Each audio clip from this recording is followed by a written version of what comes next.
to kick things off, let me have both of you guys introduce yourselves, and outside of the business whatsoever, just tell us a little bit about yourselves, what you like to do for fun, things like that. Okay, go for it. All right.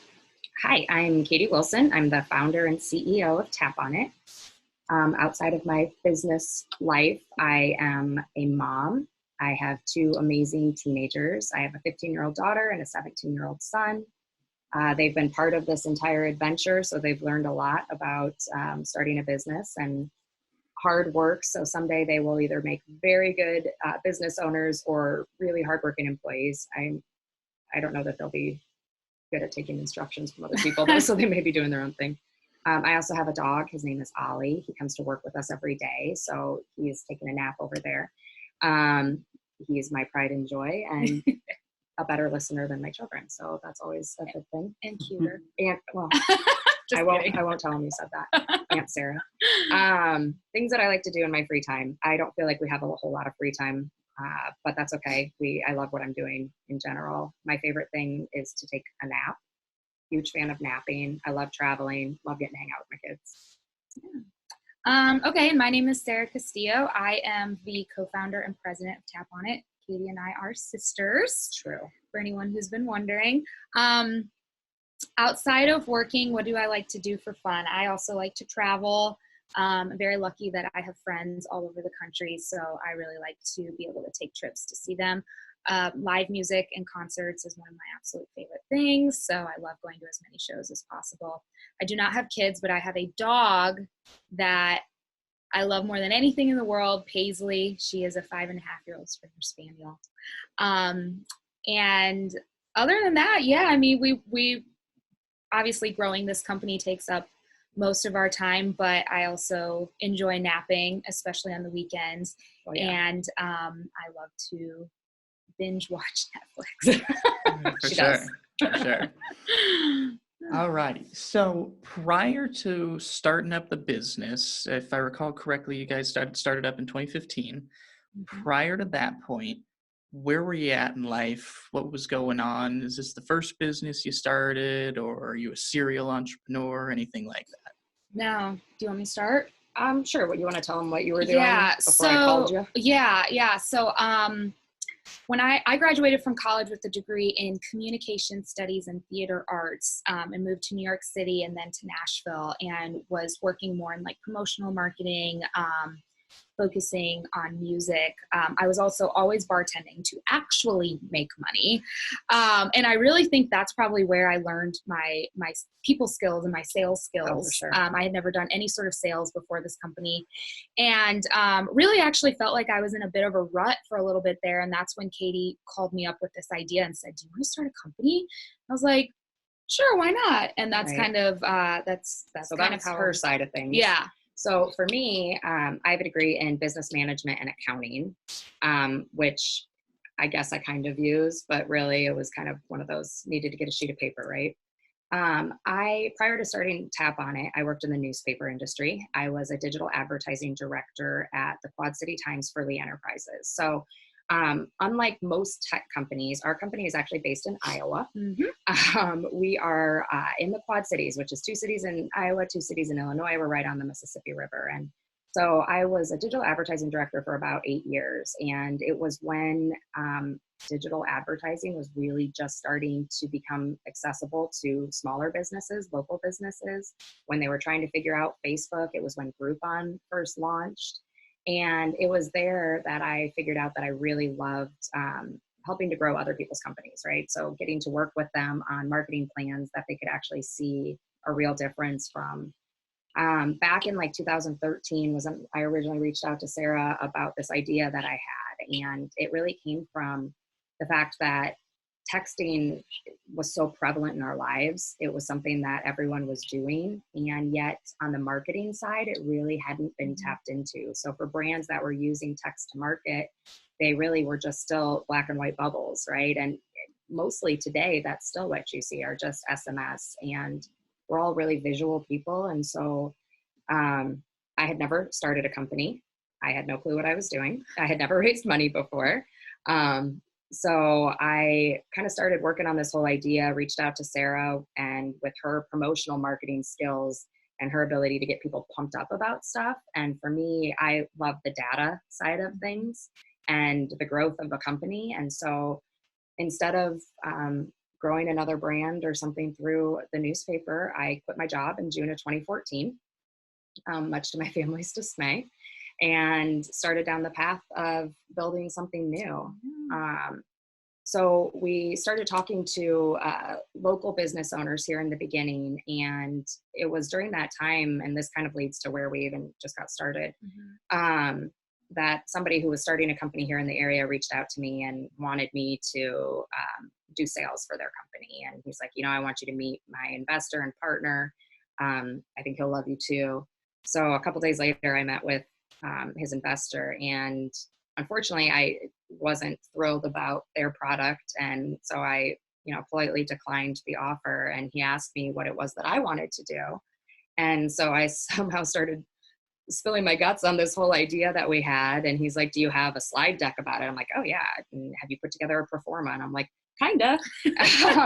And so we spent a couple days going back and forth, and he's like, all right, let's do that. And that was our first investment. And what really, his name's Jim, and Jim was the first person who believed in us enough to give us a shot. And so that's kind of how we ended up here. For sure. So that was kind of the genesis of making the company a reality, right? The first few years, granted, it's been 5. It's not, a 20-year business or anything. So it should be relatively fresh in the memory. But that kind of, we'll call it first 365.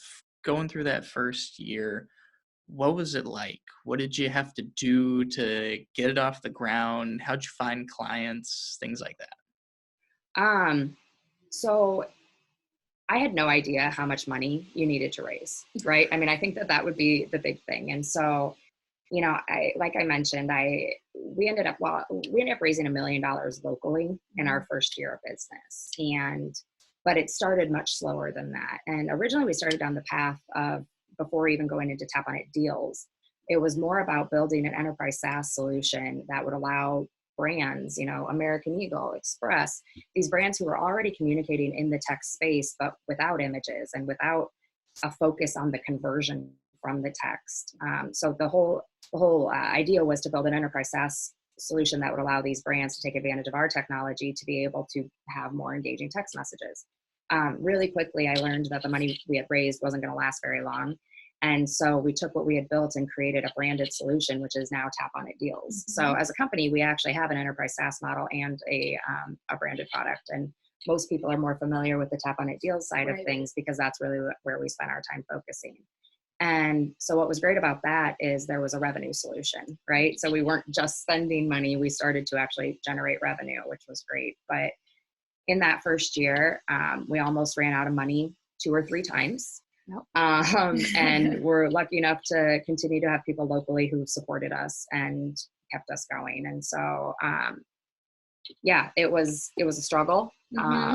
We did it with a very small staff. Very small. One of the people that's still with us has been with us since day one. So that's really exciting. We started out at my kitchen table.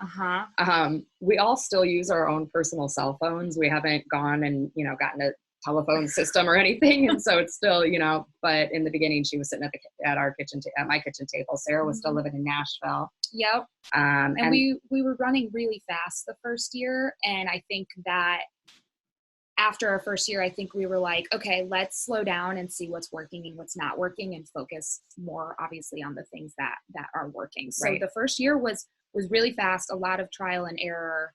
But I mean, we made that money last pretty well. Yeah, we did. We did. I'm trying to think. So when it came to our first employees, like really it was salespeople. And, in the beginning, not having a huge budget or a budget, we focused more on commission-based salespeople. And when you're starting something brand new, it's really hard to rely on just that because you don't really know how much money they're going to make. And so we went through a long time of, it felt like we were just burning through salespeople over and over. And, but once we had solidified a revenue stream a little bit better, then we were able to bring on a couple people. And one of them who started with us in May of 16. Yeah, she's still with us and is one of our most successful sales reps. And she's a huge believer in the company and has helped to grow us in a big way. And we also didn't have really a marketing budget. And so to actually grow the company in our first market that we launched, I mean, it was feet on the street. It was literally living and breathing TapOnIt deals and telling everybody we knew about it and asking them to tell everybody they knew about it. And so it was a lot of guerrilla marketing and a lot of my kids flyered cars. Yeah. I mean, it wasn't that we had this huge marketing budget to be able to advertise the heck out of it. It wasn't that at all. It was being at every baseball game that we could, handing out koozies and, you know, using social media as much as possible.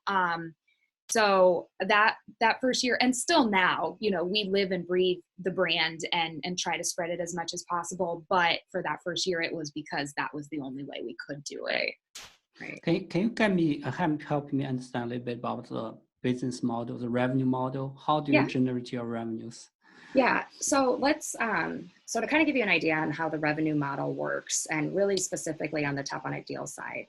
So first of all, what TapOnIt deals, we're building a nationwide database of people who are 100% opting in, signing up to receive offers and promotions from lots of different types of businesses via text through TapOnIt deals, right? So instead of just getting offers from one brand, you get to experience a lot of different things. And we've really started to create a community within these people who are part of our database. We're trying to stop calling them a database and refer to it as a community, because it really is. It is. And we hear all the time in the markets that we're most active in that, you know, thanks to TapOnIt, this is how they decide where they're going to go eat. This is how they make their plans for the weekend. This is how they try new things. Tried lots of new things. Oh, I've never heard of that business before yet. I've driven by it 10 times. Right. And so, you know, the whole preface of how it works is when somebody signs up, and you can opt in by sending the word TapOnIt to the phone number 82928. We ask for a zip code. Once you reply back with a zip code, you'll get sent the most recent 9 offers in an area. And what makes us really unique is that we've built the technology to include multiple images in that single message. And so you get a bunch of images back. It's kind of like, welcome to the club. Here's a bunch of great deals. And in there, there's also a link. So you click on the link and TapOnIt opens up into a browser. So we're not an app. We've tried to make it as simple as possible. And we got a lot of pushback in the beginning, like, oh, you need an app, you need an app. And I just didn't believe that people necessarily wanted more apps. I know I didn't. And to be text and browser based just made it very easy for the end user. And so I'm glad that we made that and stuck to that decision and really stuck to our guns on it. But once you're in that browser space, which we call our marketplace, you can scroll up and down, see all the offers that are available in a market. You have the ability to share offers with friends in order to earn a bonus offer, which is great for the brands because they get free advertising and exposure. It's great for consumers because they get free stuff. And for us, our database continues to grow organically. And so especially once we kind of got a foothold in some of the markets, that's actually the number one way that our database grows, is from people sharing it with other people, which is awesome. We actually call it word of thumb. Trademarked. Yes. Word of thumb advertising. Yeah, it's like word of mouth, but better because it's all positive, right? Somebody's not going to share an ad with a friend for a business that they don't like. So it really is truly positive exposure for the brands. So going back to how we make money, TapOnIt is free to consumers. Message and data rates may apply. But for the brands, all they're paying is a cost per person. So we normally charge like anywhere from 9 to 15 cents per person in our database to text a picture of your ad to one of those people.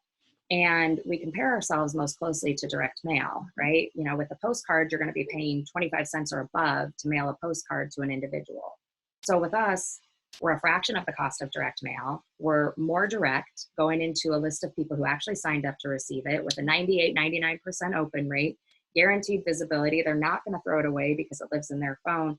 And there's a ton of engagement that goes after that. And one of the big things that we really go after is that direct mail industry, because it's a $42 billion industry that unfortunately ends up in the landfill for the most part. And so our product is green. And, you know, we always joke that we're working to save communities by helping to drive, you know, local shopping and exposure and awareness for all these brands. But we're also trying to help save the planet because the Amazon's on fire and we want to cut down on the direct mail. So it's affordable for the businesses. You know, we don't have a revenue share like the Groupon model. And it's not based on how many redemptions they get. It's the exposure, and then everything else is added value. So redemptions, the shares, all of that. Okay, I get it. So it's similar to email marketing, just you're doing it with text. Yeah. Okay. How big is your database? So, in every single market we go into, we start with 0 people in our database because it is a 100% opt-in list. Yeah, we can't like buy a list of phone numbers or, take one and just start texting them. It has to be grown organically. Right. And we're very careful on compliance, making sure that we follow double opt-in confirmation. We use a short code versus a long code. So there's really a lot that goes into it. In the Quad Cities, we launched in April of 2015. Our database here now has almost 70,000 people in it, which is nearing a 20% market share. And we're continuing to grow just in this market on average, 1,400 people every single month. And it's all through sharing. In our other markets, we've rolled out slowly in the beginning. And then in 2018, 2019, started picking up market launches. And so we're active now in about 40 markets in 17 different states. We have databases that range anywhere from, a few thousand people up to the Quad Cities being our largest. We're at 70,000. So right now we're reaching about 300,000 people in those, and about 250,000 of those people are in the active markets. The other 50,000 are spread all across the United States. We actually have subscribers in all 50 states. If you opt into a market that doesn't have any offers right now, it'll say, so if you use a zip code that's not in an active market, it'll say, hey, sorry, we don't have any offers in your area yet, but stay tuned for great deals. And then we do have campaigns that we push out nationally. And so we do a lot of sweepstakes where it'll go out to our entire database. That also helps to grow our database. We've started working with larger brands, things like Panera and Honey Baked Ham and, a slew of things. And so those will go out to everyone in the database. And this year is our big push. We'll be hitting 1 million people about the end of April, which really opens us up to a whole new category of businesses that we can work with so that we can be offering more, great offers, promotions, experiences to people across the country, not just in these active markets. Yep. So anybody anywhere can sign up. So whoever's listening or watching, definitely text TapOnIt to 82928. Yeah. Appreciate it. Yeah. So your salespeople will reach the restaurants, supermarkets, or stores to basically ask them to advertise in your network. Yep. Yeah. We have local salespeople who are out in the markets talking to businesses. And then we have national reps that are also working with, national and franchise businesses. And, we spend a lot of time traveling. We're building our network. We've been extremely blessed with some of the people who've been brought into our lives really early on. Bon and Bao, I don't know if you guys know who he is. He's big in the marketing world and huge personality, great network of people. And he's always been a big fan of the messaging space. And we ended up meeting him. It was actually super random. He was the speaker at one of the Quad City Chamber of Commerce events in August of 2017. And he was up there talking about messaging. And we're sitting there like, this guy's talking about us. Yeah. And so we, according to him, chased him down. But actually, I politely raised my hand and asked for 15 minutes of his time. And so we were able to show him what we're doing. And we've become great friends ever since. He's an advisor for us. And he has put us in the right room to really be around a lot of, senior marketers. And so those conversations are really progressing now as we have, proof that this works. I mean, we have brands that have redemption rates as high as 18%. They get click-through rates of like 400% on Facebook. So, what we're doing on the marketing side is truly driving real traffic awareness and sales for the advertisers. And so as that continues to happen,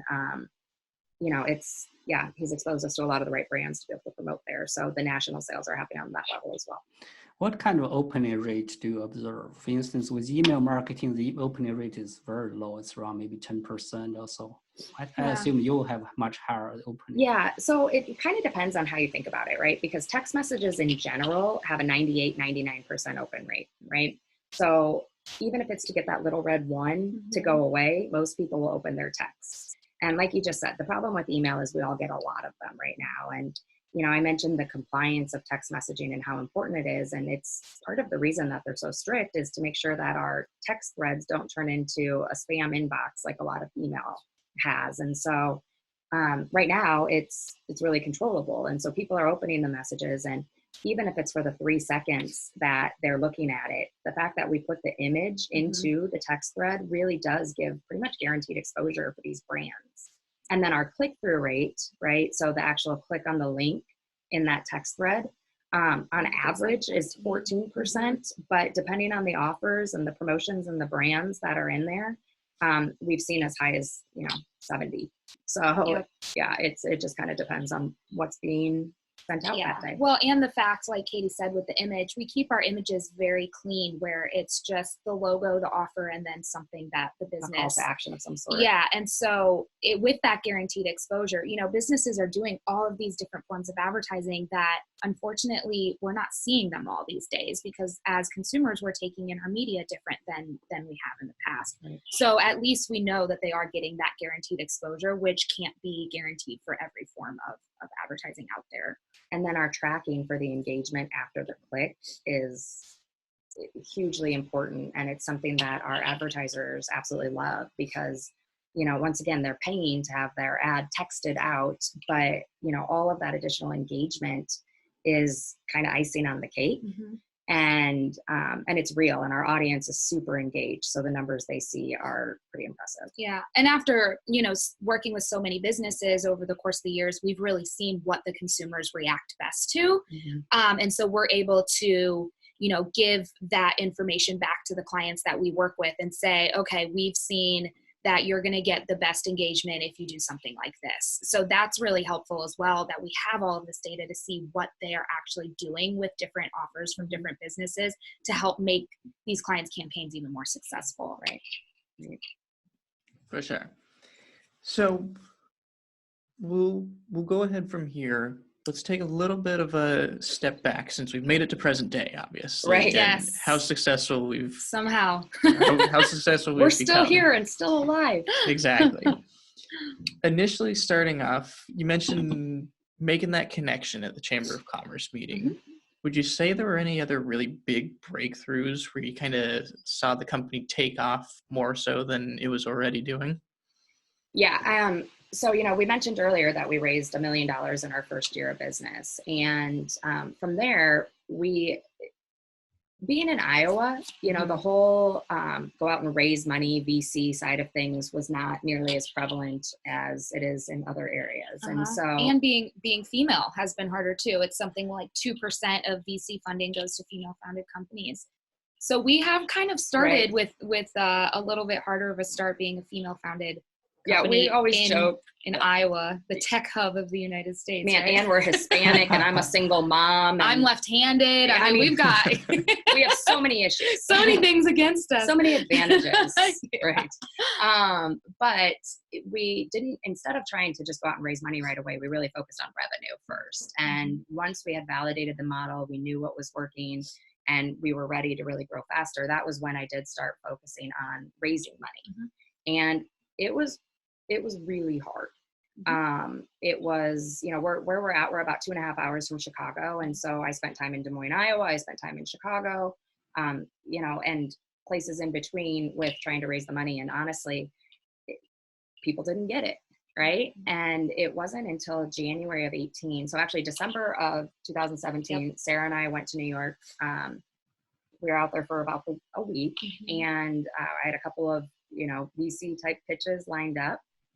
We were going to be meeting with Gatehouse, which is a major, they were one of the largest owners of small to mid-sized newspapers in the US, and their investment group, which was New Media Investment. And they actually just bought Gannett. So they're now the largest newspaper in the United States. And we were meeting with Bonin and a bunch of other people. And so it was the Thursday of that week that I had my pitch with Gatehouse and New Media Investment. And the next morning we were pitching them for two different things. One, we wanted them to become a reseller of our product. So we wanted them to become TapOnIt in some of their markets to help grow our brand, grow our database, grow our sales team. But we were also raising money. And so it was pretty exciting. The next day we're at the airport getting ready to board the plane, and I checked my email and we had a term sheet from New Media Investment Group. And so in January of 18, we officially closed our seed round. New Media Investment Group is now our largest investor. And that was a major turning point, because from there, we were able to put a lot more resources into the development of our product. We were able to hire more people to help grow. I mean, that was the thing, is we've stayed very, very lean. And you know what, being in Iowa, you can be lean, right? I mean, we always like kind of brag that our 3,000 square foot office costs us $3,000 a month, where, you know, anywhere else that would be much, much higher. And well, and people say to us all the time, like, why haven't you moved to New York? Why haven't you moved to Silicon Valley? And even though that would be awesome, we really, I mean, I think that it's helped get us where we are, the fact that we have been able to be very lean. Well, and the other thing, and I guess that now maybe I'm a little bullish on this, is there are smart people all over the United States. There are people with great ideas all over the United States. They are not just in Silicon Valley. They are not just in New York City. And thanks to the internet and airplanes, you're able to get just about anywhere you need to be, or talk to someone anywhere you need to be. And so I am a strong believer that it doesn't matter where you are. If you have a great idea and you can figure out how to get it started, you should. And so now I guess we're kind of set to prove to everyone that you can be female founded tech company in Iowa and to grow. And so, yeah. And then someday we hope to help other people grow their companies, and from everywhere, not just one coast or the other. Can you share how much money have you raised total? Yeah. So I raised $1 million in the first year. We raised $2 million from New Media Investment Group in January of 2018. And then we're actually raising money right now, but we're raising a round of convertible notes just to hit some major milestones, and then we'll work on a Series A midway through the year. So I've raised a total of $3.85 million. But we've also, our revenue has doubled year over year. So, you know, we've been able to grow not just on raising money, but also on a revenue stream. Definitely. I assume that the company is still needing cash, because I noticed that you have 1.5 million revenue, but 25 employees. Yeah. So we had 1.5 million in revenue last year, and I think it's 22 employees. Maybe it's 25. It's 20 actually. I just yesterday. Really? Oh, okay. All right. I have no idea. Okay. Well, we'll believe her. Okay. All right. So yeah, we're raising money to continue to grow and to continue to grow faster. You know, the space that we're in, the message text space, we're the first, we were actually kind of early in the space. Now there are companies out there raising big money, Attentive. You know, they have a product that would be considered similar to our white label enterprise SaaS tool. It's a retention tool for brands. They raised 70 million last month. They raised 40 million in August of 19. So they've raised basically $110 million in the past 6 months, which is insane and good for them. That's amazing. You know, for us, we haven't gone out and tried to raise money like that. But when we were raising even just the smaller rounds in the beginning, we actually heard multiple times, like, why would you want to build a database of cell phone numbers? And why would you want to, you know, why would people want to get texted stuff like this? And so we were a little bit early in the space there, but yeah, now we're working on that nationwide list. We've got great brands backing us. And so in order to grow faster and to continue to build on our momentum, yeah, we're still raising. Yeah. And for more development, marketing. So that's what all the money is for. It's really growth capital. Yep. Definitely.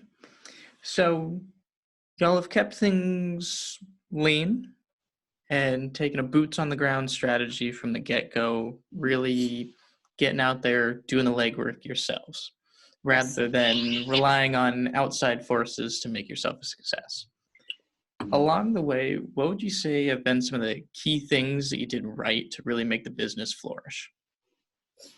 I mean, I think one of the things for the TapOnIt deals side is we made sure that it was a product that people wanted. So we work with good businesses and we send out good offers, and, you know, it got to be the point, you know, like Katie said, at the beginning, people would ask us like, who would want to be texted ads? Well, as long as they're good ads. And that's what we really built this whole company on, is giving the consumers something that can help them try new things, experience, you know, different things that they might normally not, and save money while they're at it. And so we were able, you know, in our home market to really actually build TapOnIt Deals as a brand that people know and love. It's really exciting, actually, how pumped they get about their text message ads, like Katie mentioned earlier.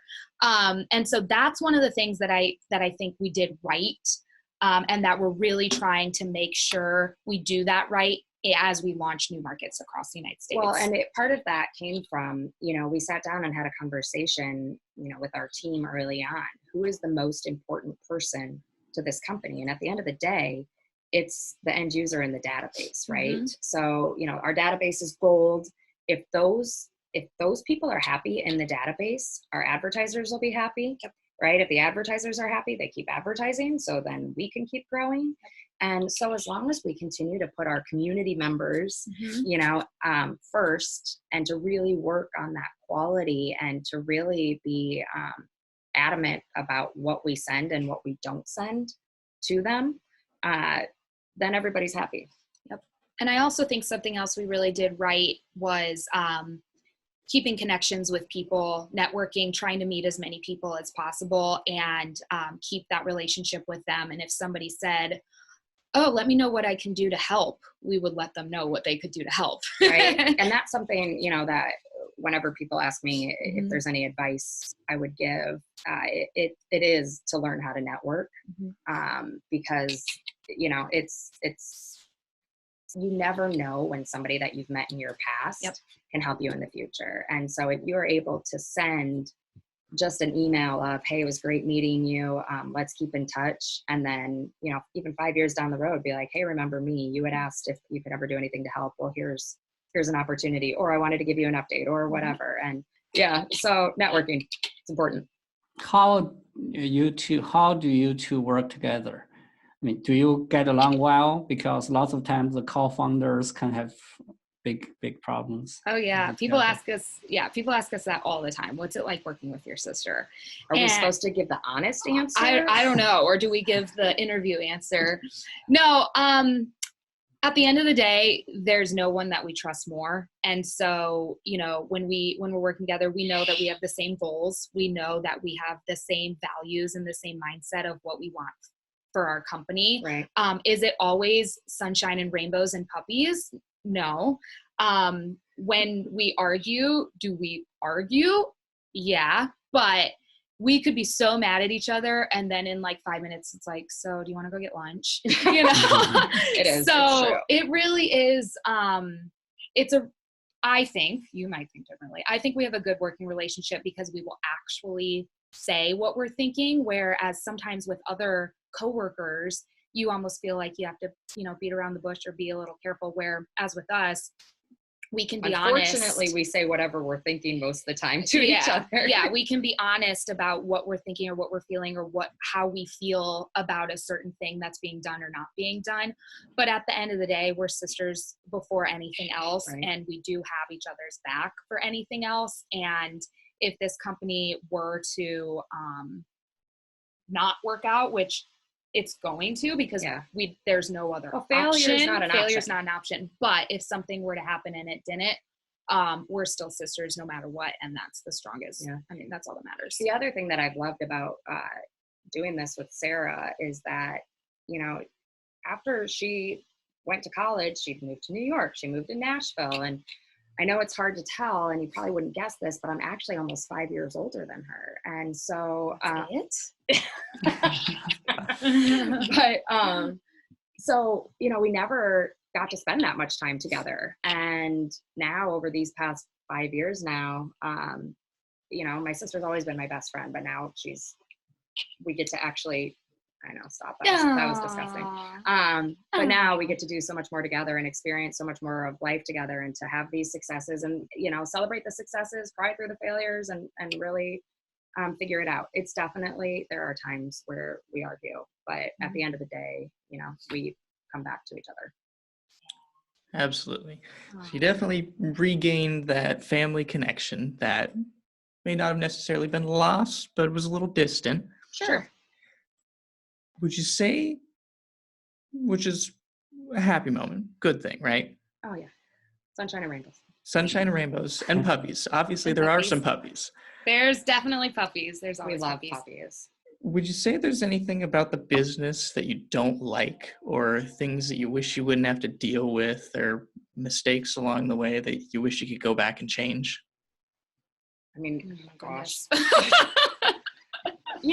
Okay, when you start a company, it is not ever going to be an 8 to 5 or a 9 to 5, right? Especially in the beginning, but really, here we are 5 years later and it's still not.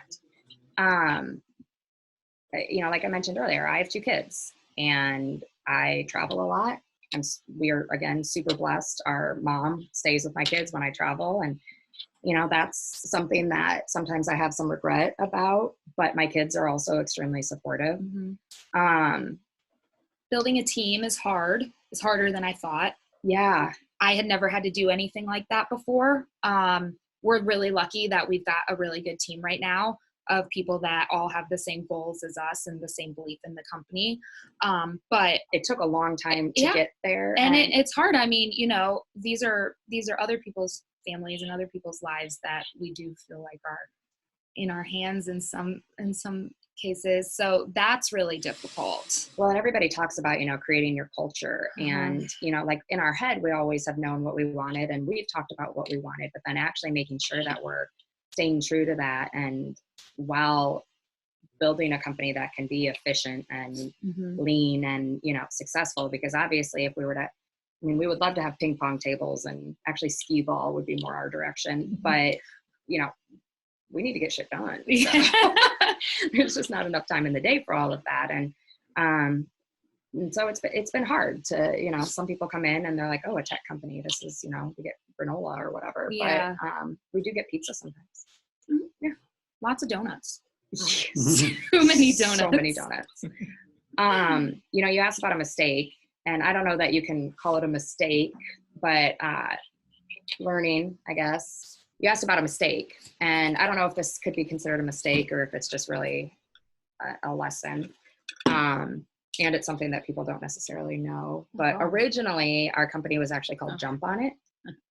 And it was hilarious, right? Because everybody was like, oh, yeah, jump on it. Well, and it came from the idea that you better jump on these deals. Yeah, it's a great deal. You got to jump on it. Yeah, that's where it came from. And our logo was a kangaroo, and we loved it. And it was cute. Everything was adorable. And then about 6 months after we got started, we got a cease and desist in the mail from a company in Burlington, Vermont, who also loved the name Jump On It. We thought we had done all the right research. We thought we were fine, but we learned a very interesting lesson on trademarking in our first year of business. And it's kind of funny because my lawyer did not agree with my approach, but I decided to call them and basically say, hey, I think we might be able to work together. Would you entertain a meeting? And they said yes. So 2 days later, and a $900 plane ticket to Burlington, Vermont from Moline, Illinois, I met with the company and they loved what we were doing and they were super impressed with what we built and they were happy to work together if we, gave them royalties. And so we changed our name. Yeah, that wasn't even an option. Yeah, which made more sense anyway, right? You tap on your phone. Yeah, at the time, it seems like the biggest problem in the world. Oh my God, we have to change our name. We have to change absolutely everything. We had to get rid of a lot of branded stuff. Yeah, so now we have vintage Jump On It koozies and stuff. They're going to be worth a lot of money someday. And t-shirts. So it seemed like a huge deal, and we're like, oh my gosh, this sucks. Now looking back, it actually was kind of a godsend because like Katie said, Tap On It makes way more sense. You tap on your phone, you don't jump on your phone or else you'd have to buy a new one. And I'm really happy that actually it happened. Well, and I think the funniest thing was I remember talking to somebody and them being like, well, weren't you Jump On It before? And I'm like, yeah, we went through a rebrand. And he's like, well, I don't care if you call it crap on it as long as you keep sending me good deals. I'm like, okay. All right. So it seemed like a mistake at the beginning, but it worked out. Yeah, it was it was frustrating, but no, I think we came through, and it was a very good lesson learned. I am a very thorough searcher of trademarks now before we brand anything. For sure.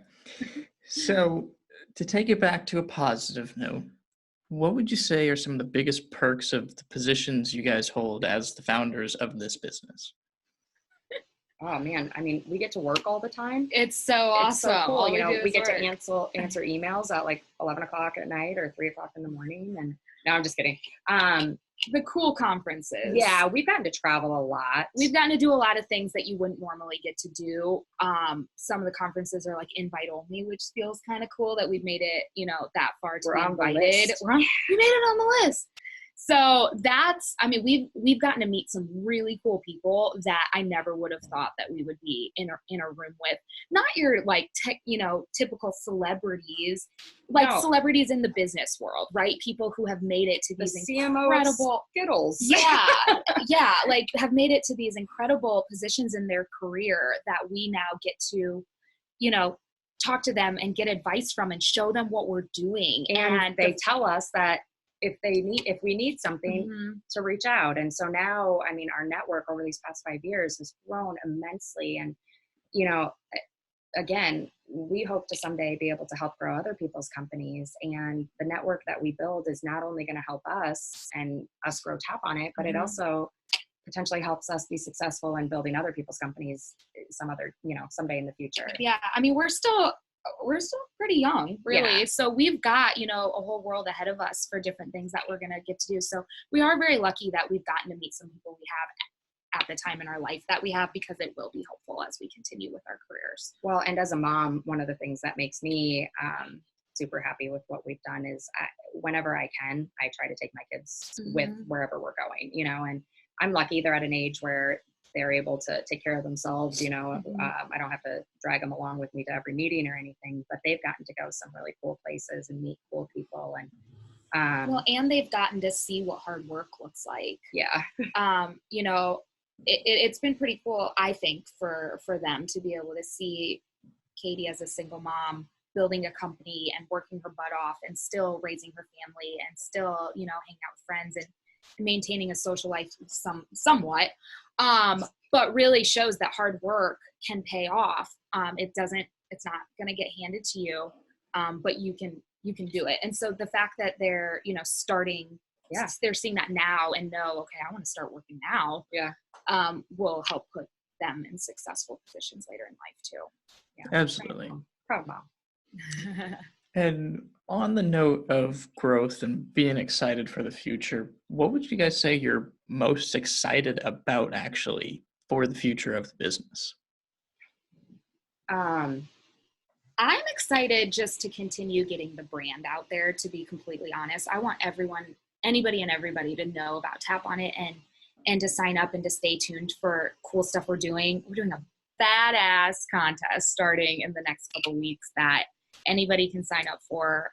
So sign up and stay tuned for that. We do some really cool things. And so I'm really excited just for people to be able to use the brand. Because in the Quad Cities, our hometown, it's kind of funny because a lot of people don't even realize that this is where TapOnIt started.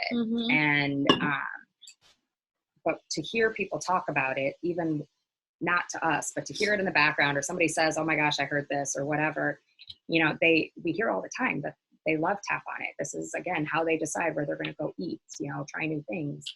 And we want that same brand love everywhere across the United States. And, you know, when we started this company, it was never meant to be a hobby or, you know, something we worked on the side. We always have wanted to grow this into a national and then international opportunity for people to get out and experience new things and, you know, to live it up. Right. Yeah. So, we're excited to be able to continue to grow the brand and grow our database and help grow other people's businesses.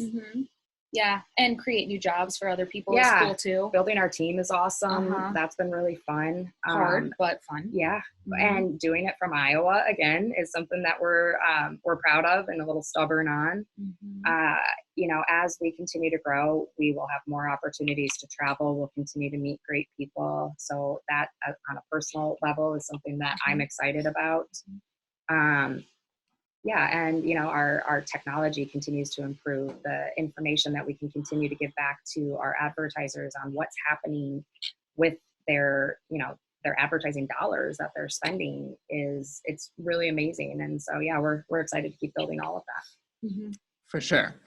And you previously mentioned a couple potential competitors or other people emerging in the market. Are there any big threats or risk factors like that that really keep you guys up at night or that you worry about? There used to be a whole lot of stuff that would keep us up at night. I mean, every time that somebody would be trying to get into coupons or deals or anything, right? Whether they were an app or an email list or anything that was happening, it caused stress. It took probably the first 2 years to figure out that you can't act that way. You can't think that way, that if all you spend your time on is worrying about the competition and thinking about the competition, that you're not going to be able to grow. And so, are there companies out there that make us nervous? Yeah. I mean, competition's a real thing. And, you know, if somebody, you never know what somebody else is working on. Well, right. And if, you know, somebody gets a whole lot of money, they could potentially do what we're doing and do it faster than us. But the advantage that we have is we have been doing this for 5 years. We have great experience. We have great results. We have loyal fans. We've got loyal advertisers.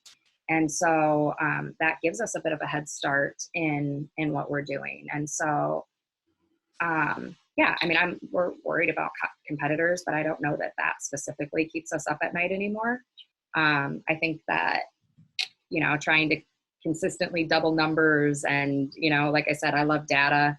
I had an accounting degree. I like to make sure that things go like, you know, that we see that nice slope up in everything. And so I think that that's something that probably stresses me out more than anything.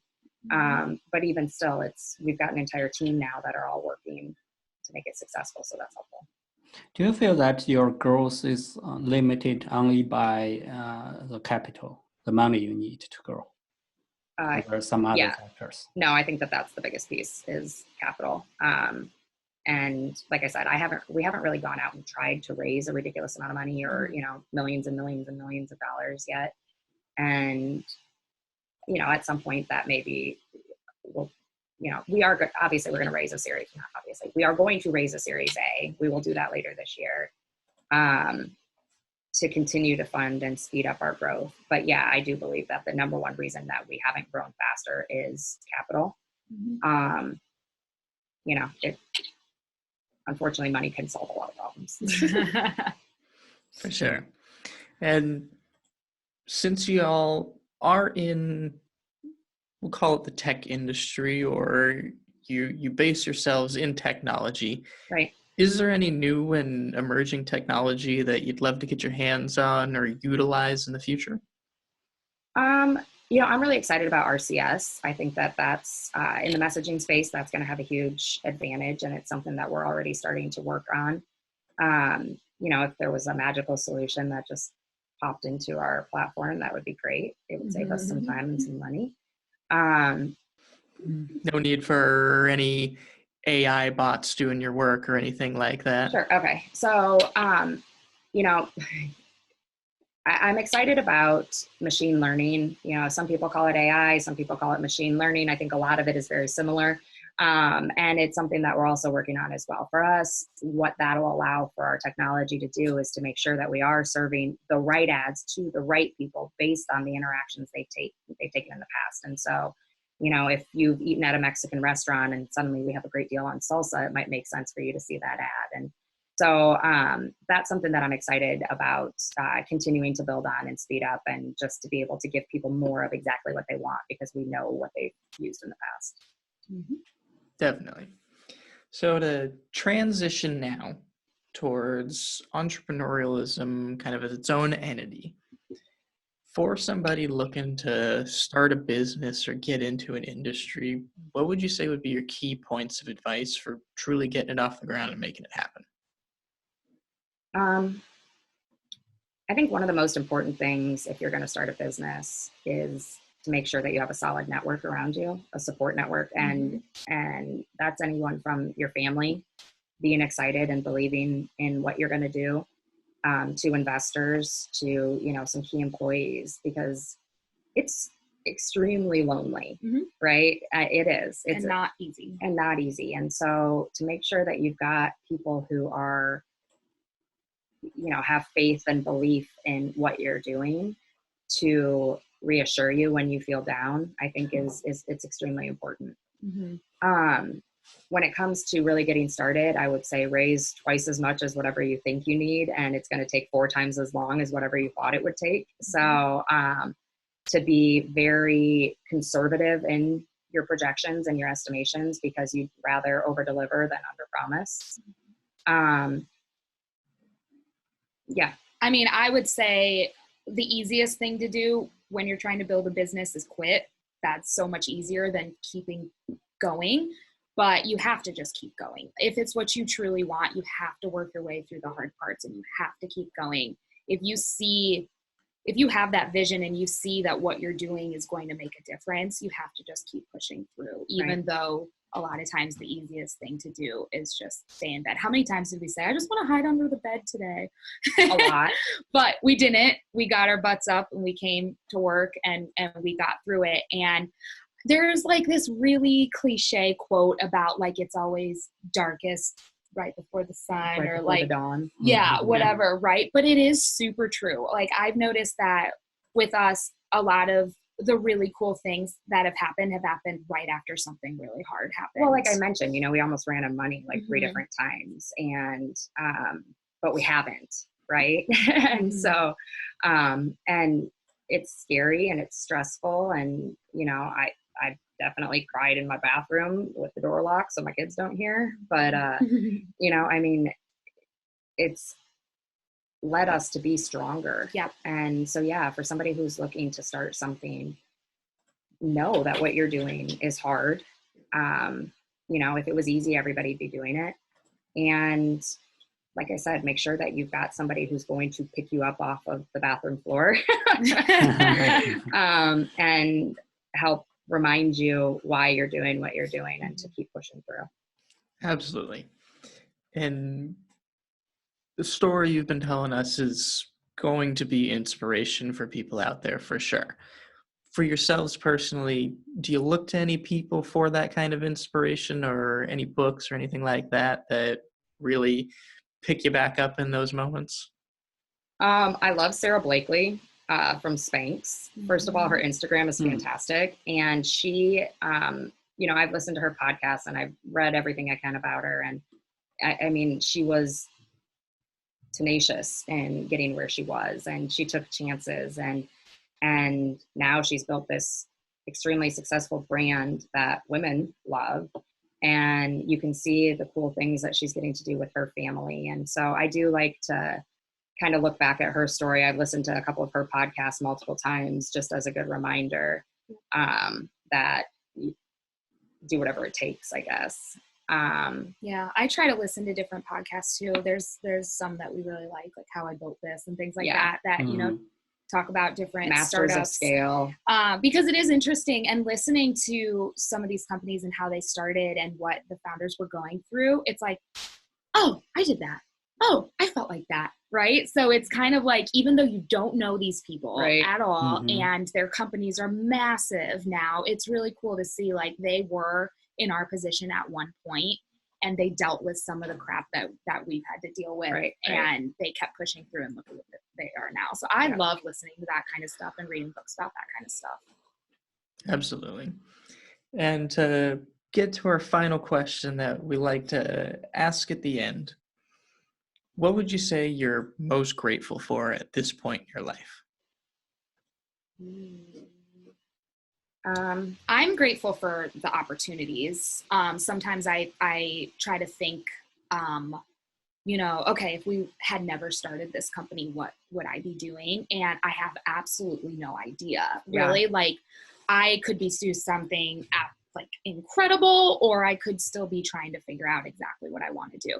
And so I'm grateful for the opportunity where I know, okay, I'm doing something that I love to do. It's growing. And, you know, the options are limitless of what we can do. And so the opportunities are amazing. The different things we've gotten to do are amazing that I wouldn't have gotten to do if we weren't in this position. We went dog sledding last weekend. Yeah, we were in Canada last week for an absolutely incredible conference. Summit. It was a summit, and, you know, stayed an extra day to have some fun time, and we got to go dog sledding in the mountains of Canada. It was awesome. so cool.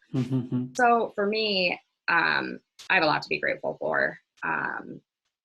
You know, when I quit my job to start building this, you know, I put everything into it, right? I emptied my 401k. I used everything in the bank account, and there was a lot of risk behind it, and a whole lot of bad things that would happen if it didn't work out, right? I mean, again, I've got 2 kids, and, you know, a house payment and everything else, and so I'm incredibly grateful for our first investors who helped give us a shot to even, you know, get out there and do this.